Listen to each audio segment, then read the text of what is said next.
नमस्कार साथियों, बायो गुरुजी में आपका हार्दिक स्वागत है। आज अपन अध्ययन करेंगे केमिस्ट्री का चौथा चैप्टर, परमाणु की संरचना, स्ट्रक्चर ऑफ द एटम। पदार्थ परमाणुओं और अणुओं से मिलकर बने होते हैं। जे थॉमसन ने बताया कि परमाणु साधारण और अविभाज्य कण ही नहीं, बल्कि इनमें कम से कम एक अपरमाणु कण इलेक्ट्रॉन भी विद्यमान रहता है। इसके बाद गोल्डस्टीन ने बताया 1886 में कि एक धन आवेशित विकिरण होती है जिसे कैनाल रे कहा जाता है। कैनाल रे की खोज गोल्डस्टीन ने 1886 में की थी। जे थॉमसन ने इलेक्ट्रॉन की खोज 1897 में की थी। ठीक है। कैनाल रे, जिसके द्वारा अंततः दूसरे अपरमाणु कणों की खोज हुई। इन कणों का आवेश इलेक्ट्रॉन के आवेश के बराबर किंतु विपरीत था। इलेक्ट्रॉन का आवेश जो था उससे दूसरे जो अपरमाणु कणों की जो खोज की उनके आवेश विपरीत था, लेकिन इनका जो द्रव्यमान प्रोटॉनों की अपेक्षा लगभग 2000 गुना अधिक होता है। प्रोटॉन नाम दिया गया जिसे। इलेक्ट्रॉन जिसका द्रव्यमान नगण्य होता है, जिस पर आवेश नेगेटिव होता है। प्रोटॉन जिसका द्रव्यमान एक इकाई और आवेश पॉजिटिव होता है। फिर आते हैं परमाणु की संरचना। परमाणु प्रोटॉन और इलेक्ट्रॉन से मिलकर बने होते हैं। सबसे पहले थॉमसन ने परमाणु का मॉडल दिया। थॉमसन को टॉमसन भी एनसीईआरटी में लिखा गया है। थॉमसन ने सर्वप्रथम परमाणु की संरचना का मॉडल प्रस्तुत किया जो क्रिसमस केक की तरह था। थॉमसन के अनुसार परमाणु एक धनावेशित गोला था जिनमें इलेक्ट्रॉन क्रिसमस केक में लगे सूखे मेवों की तरह बिखरे थे। परमाणु धनावेश तरबूज के खाने वाले लाल भाग की तरह बिखरा था कि परमाणु के अंदर जो धनावेश है वो तरबूज में लाल भाग जो खाने वाला होता है उसकी तरह बिखरा हुआ था, और जबकि इलेक्ट्रॉन जो है वो इस धनावेश गोले के अंदर तरबूज के बीज की भांति बिखरे हुए थे। जैसे ये दे रखा है, एक धनावेशित गोला है जिसके अंदर ये जो चार्ज है नेगेटिव, ये इलेक्ट्रॉन जो कि तरबूज में बीज जैसे होते हैं वैसे बिखरे हुए रहते हैं। या फिर क्रिसमस केक के अंदर जो मेवे लगे होते हैं सूखे, उसकी तरह ये लगे रहते हैं। थॉमसन ने बताया था कि परमाणु धनावेशित गोले का बना होता है और इलेक्ट्रॉन उसके अंदर धंसे होते हैं। थॉमसन ने यह भी बताया कि ऋणात्मक और धनात्मक आवेश परिमाण के अंदर वो समान होते हैं, इसलिए परमाणु वैद्युतीय रूप से उदासीन होता है। यानी कि इसमें जो नेगेटिव और पॉजिटिव समान रूप से होता है, इसलिए जो परमाणु होता है वो कैसा होता है, उदासीन होता है। ये किसने बताया था? ये बताया था थॉमसन ने। ठीक है। इसके बाद में रदरफोर्ड आए। रदरफोर्ड ने परमाणु का मॉडल प्रस्तुत किया जिसको अल्फा कण प्रकीर्णन मॉडल भी कहा जाता है। रदरफोर्ड ने तेज गति से चल रहे अल्फा कणों को सोने की पन्नी पर टकराया। इन्होंने सोने की पन्नी इसलिए चुनी क्योंकि वह बहुत पतली चाहते थे। सोने की यह पन्नी 1000 परमाणुओं के बराबर मोटी थी। अल्फा कण द्विआवेशित हीलियम कण होते हैं और ये धन आवेशित होते हैं। चूँकि अल्फा कण हीलियम कणों का जो द्रव्यमान है वो 4 म्यू होता है। असल में ये 4.0026 म्यू भी होता है, लेकिन इसको लगभग में 4 म्यू ही लिखा जाता है। इसलिए इन कणों में जो पर्याप्त ऊर्जा होती है, इन कणों के अंदर पर्याप्त ऊर्जा होती है क्योंकि ये एक तो धनावेश होते हैं, दूसरा इनका जो द्रव्यमान होता है वो 4 म्यू होता है। अल्फा कण प्रोटॉन से बहुत भारी थे, इसलिए कण अधिक विक्षेपित नहीं हुए। जो ये अल्फा कण है ये प्रोटॉन से बहुत ज़्यादा भारी थे, इसलिए ये अधिक विक्षेपित नहीं हुए। फिर देखते हैं कि अधिकतर अल्फा कण जो है ये जब प्रयोग किया रदरफोर्ड ने, तो उन्होंने देखा कि अधिकतर जो अल्फा कण हैं वो सोने की पन्नी से सीधे निकल गए। कुछ अल्फा कण पन्नी पर बहुत छोटे कोण से विक्षेपित हुए। आश्चर्यजनक रूप से प्रत्येक 12,000 कणों में से एक कण वापस आ गया, 180 डिग्री से वापस आ गया। अल्फा कण प्रकीर्णन प्रयोग के आधार पर रदरफोर्ड ने निम्नलिखित परिणाम निकाले। उन्होंने परिणाम निकाला कि परमाणु के अंदर अधिकतर भाग जो है वो खाली है, क्योंकि अधिकतर अल्फा कण है वो बिना विक्षेपित हुए सोने की पन्नी से सीधे बाहर निकल गए, तो बाकी का जो भाग है वो खाली है अधिकांश। बहुत कम कण जो है वो अपने मार्ग से विक्षेपित हुए, जिससे यह ज्ञात हुआ कि परमाणु में धनावेशित भाग बहुत कम है। बहुत कम अल्फा कण जो है वो 180 डिग्री पर विक्षेपित हुए। परमाणु के भीतर बहुत कम आयतन में परमाणु का पूर्ण धनावेश भाग और द्रव्यमान स्थित है। इससे रदरफोर्ड ने निष्कर्ष निकाला कि परमाणु के अंदर नाभिक होता है, जिसकी त्रिज्या है वो परमाणु की त्रिज्या से 10 की घात 5 गुना छोटी होती है। ये सोने की पन्नी जिस पर अल्फा कण बौछार किए गए, और एक कण जो है इनमें से ये वापस आया, बाकी वाले सारे सीधे निकल गए, कुछ छोटे कोण से विक्षेपित हुए। स्वर्ण पन्ने पर अल्फा कणों का प्रकीर्णन। रदरफोर्ड ने नाभिक की खोज की थी। कब की थी ये खोज?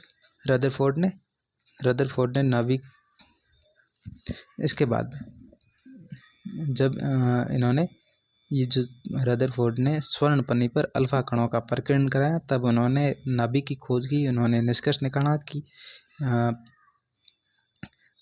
परमाणु के नाभिक होता है, जिसके अंदर वो इलेक्ट्रॉन और प्रोटॉन धसे रहते हैं। इसके बाद रदरफोर्ड ने अपने प्रयोगों के आधार पर परमाणु का नाभिकीय मॉडल दिया, जिसमें उन्होंने बताया उनके लक्षण ये थे कि परमाणु के केंद्र में धनावेशित होता है, जिसे उन्होंने नाभिक कहा। एक परमाणु जो लगभग संपूर्ण द्रव्यमान जो होता है वो नाभिक के अंदर होता है।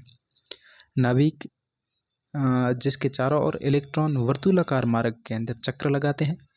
नाभिक का आकार परमाणु के आकार की तुलना में काफ़ी कम होता है। नाभिक का जो आकार है वो परमाणु के आकार से काफ़ी छोटा होता है। नाभिक जिसके चारों ओर इलेक्ट्रॉन वर्तुलाकार मार्ग में चक्र लगाते हैं, और नाभिक जो होता है उसका द्रव्यमान परमाणु का जो पूरा द्रव्यमान जो होता है वो नाभिक के अंदर होता है, और ये केंद्र के अंदर धनावेशित गोला होता है, जिसको उन्होंने नाभिक कहा था। रदरफोर्ड के इस मॉडल की कुछ कमियां भी आई। वो कमियां ये थी कि वर्तुलाकार मार्ग के अंदर चक्रण करते हुए इलेक्ट्रॉन का स्थायी हो पाना संभव नहीं है। यानी कि वर्तुलाकार कक्षा के अंदर अगर वो चक्कर कर रहे हैं, चक्कर करते करते वो स्थायी हो जाना उनका पॉसिबल नहीं है। दूसरा इसका ये कमी थी कि कोई भी आवेशित कण जो है वो गोलाकार कक्ष में त्वरित होगा, और ऊर्जा का विकिरण स्थायी कक्ष में विकिरण होगा, और स्थायी कक्ष में घूमता हुआ इलेक्ट्रॉन अपनी ऊर्जा विकिरित करेगा और नाभिक से टकरा जाएगा। अगर ऐसा होता तो परमाणु अस्थिर होता, और हम जानते हैं कि परमाणु तो स्थायी होता है। अगर रदरफोर्ड के मॉडल के अनुसार ऐसा होता है कि धनावेशित जो गोला है जिसके चारों ओर इलेक्ट्रॉन चक्कर लगाते हैं, वो अगर स्थायी कक्ष के अंदर घूमता हुआ इलेक्ट्रॉन अपनी ऊर्जा विकिरित करेगा, जिससे वो नाभिक से टकरा जाएंगे। लेकिन ऐसा होता नहीं है। अगर ऐसा होता तो परमाणु अस्थिर होता है, लेकिन परमाणु तो स्थिर होता है। इसके बाद में इसकी कमियों को दूर करने के लिए नील्स बोर आए। उन्होंने एक परमाणु मॉडल दिया। रदरफोर्ड के परमाणु मॉडल की कमियों को दूर करने के लिए नील्स बोर ने परमाणु संरचना को प्रस्तुत किया। इलेक्ट्रॉन केवल कुछ निश्चित कक्षाओं में ही चक्कर लगाते हैं। नील्स बोर ने बताया कि इलेक्ट्रॉन जो होते हैं कुछ निश्चित कक्षाओं के अंदर चक्कर लगा सकते हैं, जिन्हें उन्होंने इलेक्ट्रॉन की विविक्त कक्षा कहते हैं। ठीक है, जब इलेक्ट्रॉन इस विविक्त कक्षा में चक्कर लगाते हैं तो उनकी जो ऊर्जा होती है जिसका विकिरण नहीं होता है, और इन कक्षाओं या कोशों को नील्स बोर ने ऊर्जा स्तर बोला। क्या बोला कि ये जो कक्ष है ये इलेक्ट्रॉन के लिए ऊर्जा स्तर है। ठीक है,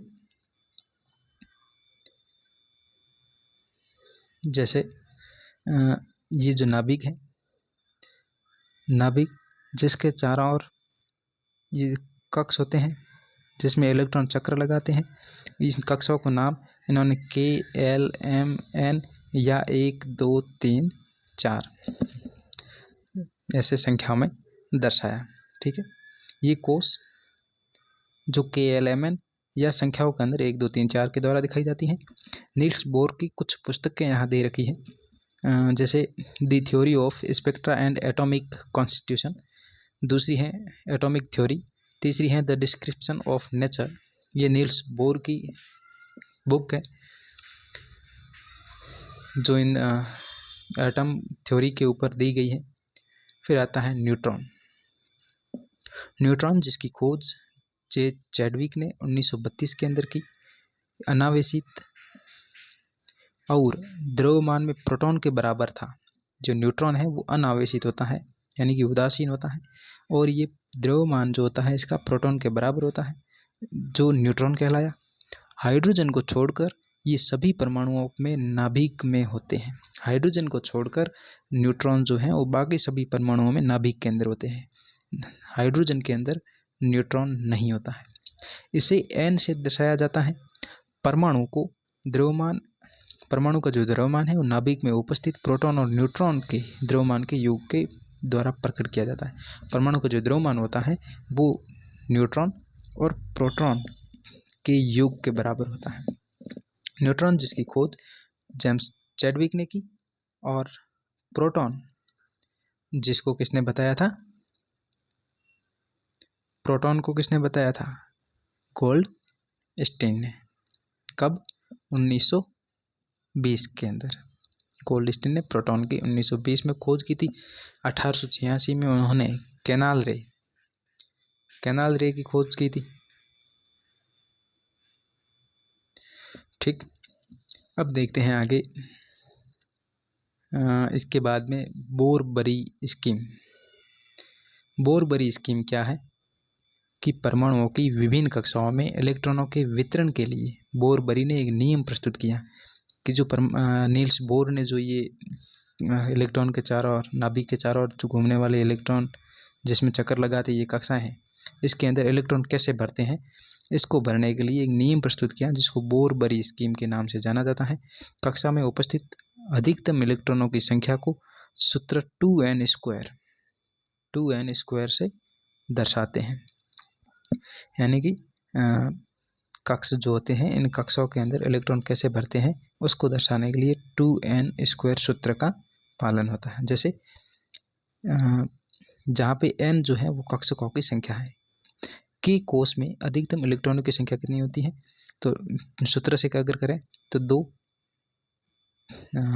n का मान क्या होगा, कौन सा कोष है, k है, k का मान 1 और स्क्वायर 1 का 1 ही होता है तो बराबर 2।